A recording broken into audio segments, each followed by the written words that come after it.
स्टोनचा आणि मला आरोग्याची आणि पैशाची गरज होती आणि किडनी स्टोनचा त्रास होता आणि गॅप मला पायामध्ये खूप होती। या कारणामुळे मी शेतातलं काम सोडायच्या प्रयत्नामध्ये होती आणि कुठलं तरी काम मी शोधत होते।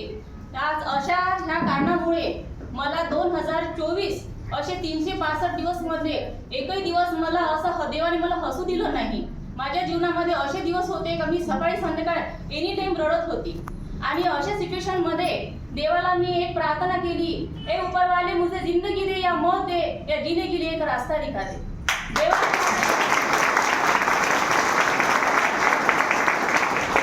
आणि मी त्यावेळेस एक निर्णय घेतला की मला जगायचं की मरायचं, कारण माझ्या मिस्टरनी जेवढी त्यांची आणि माझी कमाई होती माझ्यावर पूर्ण लावली, पण मला किडनी स्टोनचा पण फायदा झाला नव्हता आणि मला गॅपचा सुद्धा फायदा झाला नव्हता।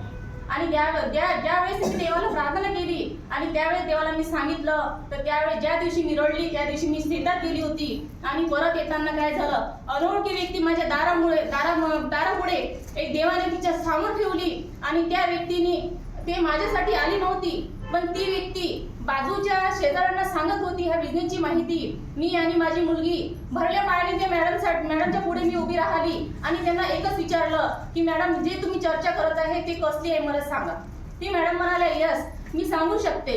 त्यांनी एकच म्हटलं मला की मॅडम तुम्ही शेतात काम करत आहे, तुमची मुलगी सुद्धा करत आहे, पण तुम्ही हे काम करत करत हा कन्सेप्ट करू शकता। मी त्यांना काही डाऊट नाही घेतला, फक्त डिटेल घेतला आणि एक विश्वास ठेवला त्यांच्यावर। अनोळखी व्यक्ती माझ्या हातात हात घेऊन, अनोळखी म्हणजे अशी की मोमेंटन होती पण मी कधी पाहिलं होतं, पण हे माझ्या जातीचे आहे एवढं माहित आहे, पण त्या व्यक्तीवर मी हातात हात ज्या व्यक्तीने मला हातात हात घालून मी विश्वास दिला त्या व्यक्तीवर विश्वास ठेवला आणि त्यांना एकच विचारलं की मॅडम काय पाहिजे मला सांगा। त्यांनी एकच सांगितलं, डॉक्युमेंट्स मला पूर्ण सांगितले आणि 10,000ची खरेदी सांगितली। ज्यावेळेस मॅडमनी मला 10,000 सांगितले माझ्याकडे 1 रुपया सुद्धा नव्हता। खूप विचारात आले, आतमध्ये आले, माझ्या मिस्टरला विचारलं, सगळ्यांची सल्ला घेतली, मी हा बिझनेस करू शकते का। सगळ्यांनी मला सांगितलं तुला करायचं आहे तू करू शकते। त्यांना माझ्यावर विश्वास होता आणि त्यांना एकच सांगितलं, मॅडमला म्हटलं ठीक आहे। मॅडम म्हणाल्या मी उद्या आमच्या सरांना घेऊन येते घरी आणि तुम्हाला तुमचा फॉर्म भरून घेते। दुसऱ्या दिवशी आमचे राजू वानखडे सर आमच्या घरी आले, मॅडमनी त्यांना आमच्या घरी आणलं आणि माझा फॉर्म भरला आणि फॉर्म भरताना राजू वानखडे सरांनी त्यांची कहाणी सांगितली आणि त्यांना पण एकच म्हटलं का मॅडम मला तुम्ही फक्त 3 वर्ष द्या आणि 3 वर्ष दिल्यानंतर पाहून घे म्हणे तुमच्या जीवनामध्ये काय परिवर्तन होतं। अनोळखी व्यक्ती 200 किलोमीटर लांबवरून येऊन त्यांनी एकच सांगितलं होतं, मॅडम हा बिझनेस असा आहे म्हणे, तुम्ही फक्त एक विश्वास ठेवा, डाऊट न घेता डिटेल घ्या आणि एक निर्णय महत्वाचा आहे म्हणे आणि 3 वर्ष देऊन तुमच्या जीवनामध्ये जेव्हा परिवर्तन होईल तेव्हा तुम्हाला माहीत पडेल। तुम्ही 2 पावलं पुढे राहा म्हणे, 98 पावलं मी तुमच्या मागे। त्या सरांवर विश्वास केला आणि तिथून 3 दिवसाच्या नंतर मी GTSला आले आणि त्याच सरांचा मी प्लॅन बघितला, त्यांची कहाणी ऐकली, त्यांचा जेव्हा जॉब गेला होता आणि जॉब जाऊन त्यांनी भाजीपाल्याचा व्यवसाय सुरू केला होता। असे व्यक्ती, एवढे सुशिक्षित व्यक्ती जेव्हा ह्या बिझनेसला स्टार्टअप करत असेल तर खरोखरच आपण पण करायला पाहिजे। आणि त्यावेळेस मग मी एक सुरुवात केली, प्रत्येक फंक्शन GTS सेमिनार सगळे अटेंड केले आणि मी लक्षात घेतला हा बिझनेस कसा करायचा। सुरुवातीला 1-2 महिने मला त्रास गेला, कोणी हो म्हटलं कोणी नाही म्हटलं, जे हो म्हणत गेले त्यांना मी घेऊन चालली, जे नाही म्हटले त्यांना सोडून दिलं आणि असं करत करत मला शेतात मी जेव्हा गेली तर मॅडमचा फोन यायचा, शेतातले लोक म्हणायचे तू एक बिझनेस कर किंवा नाही तर शेतात सोडून दिलं मी ते दुनिया आणि माझ्या नातेवाईकाला सुद्धा मी पैसे मागितले होते। त्यावेळेस माझ्याकडे पैसे नव्हते, पण मी 10,000ची खरेदी मित्रांनो कशी केली तुम्हाला सांगायचं विसरली। जेव्हा माझ्याकडे सोनं होतं, माझं सोनं मी गहाण ठेवलं आणि गहाण ठेवून हा बिझनेसला सुरुवात केली। आणि त्यावेळेस जेव्हा मी हा बिझनेसला सुरुवात केली, समजून घेतलं आणि मी समजता ह्या बिझनेसला जेव्हा सुरुवात केली तेव्हा काय झालं, मी म्हटलं एक मला लाडक्या बहिणीचे माझ्या अकाउंटला 5,000 जमा होते, मी बांगड्याचा आणि छोटा याचा व्यवसाय केला स्टेशनरीचा आणि खेड्यावर जाता जाता काही लोकांना सांगत गेली आणि सांगता आज माझ्याकडे खूप सारे टीम पण आहे। मी हळूहळू ईगल सुद्धा झाली, टायगर सुद्धा झाली, TC लेवलला सुद्धा झाली। आज सांगायला प्राउड होते, आज आमच्या राजू वानखडे सरांची ही मेहरबानी आहे, ही माय लाईफस्टाईलची मेहरबानी आहे।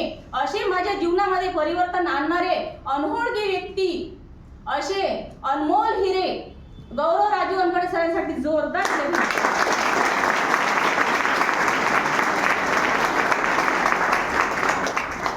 हमारी जिंदगी में ये अनमोल हीरे तो ना आते, एक सलमा मैडम लाने वाले और हमें इस बिजनेस में उंगली पकड़ के चलना सिखाने वाले, टिकाने वाले ऐसे गौरव राजू वानखडे सर और सलमा मैडम, इनके लिए हम दिल से शुक्रिया अदा करते हैं।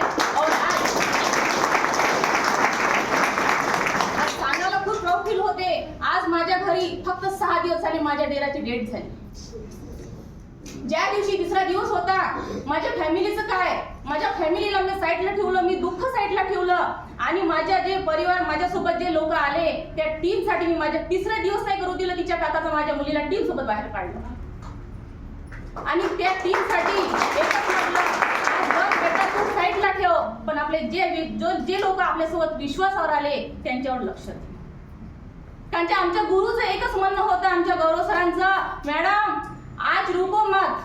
जेव्हा मी ज्यावेळेस रडत होती त्यावेळेस मला सरांनी एक हौसला दिला, मॅडम आज हार आहे तो कल जीत है, जीत के आगे हार है, रुको मत। खरंच मी थांबली नाही, काही नाही आणि हा बिझनेसला सुरुवात केली।